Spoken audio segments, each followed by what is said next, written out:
আলোচনায় বসলে হঠাৎ করে একটা দোয়েল পাখি কাঁপতে কাঁপতে নবীর সামনে হাজির। সাহাবীরা আরজ করেন, ইয়া রাসূলুল্লাহ, দোয়েল পাখিটা কেন কাঁপতে কাঁপতে আপনার সামনে হাজির? নবী বলেন, সাহাবীরা রে, নিশ্চয়ই তার মনে কোনো ব্যথা আছে।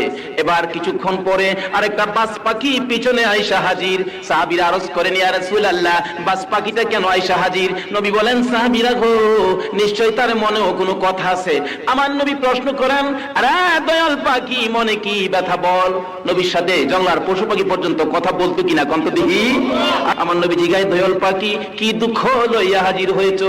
আদি শরীফ খুলে দেখুন, নবীর হাতে বসে দোয়েল গুনগুন গুনগুন করে কথা কয়, ইয়া রাসূলুল্লাহ, বাজ পাখিটা সারাদিন যাবত আমারে দৌড়াইতেছে খাওয়ার জন্য।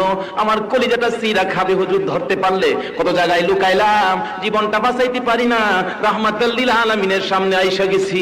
আমার নবী দেখে, দোয়েল রে, আর ভয় পাইস না, একটু বসে যা। আমার নবী প্রশ্ন করেন, এরে বাজ পাখি, তুমি কেন তারে দৌড়াইতেছো? বাজ পাখি মানুষের মতো কথা কয়, ইয়া রাসূলুল্লাহ, সন্ধ্যার সময় গাছের ডালে বসলাম পেটের খিদা লইয়া, সারাটা রাত খিদার যন্ত্রণায় ছটফট করে কাটাইয়া সকালবেলা বাজ পাখি আমি দোয়েলটারে দৌড়াইতেছি ধরার জন্য। হুজুর গো, ধরতে পারলে তার কলিজাটা সিরা খাইলে আমার কলিজা শান্ত হবে। কি বলেন, দুঃখ কেউ হচ্ছে কেউ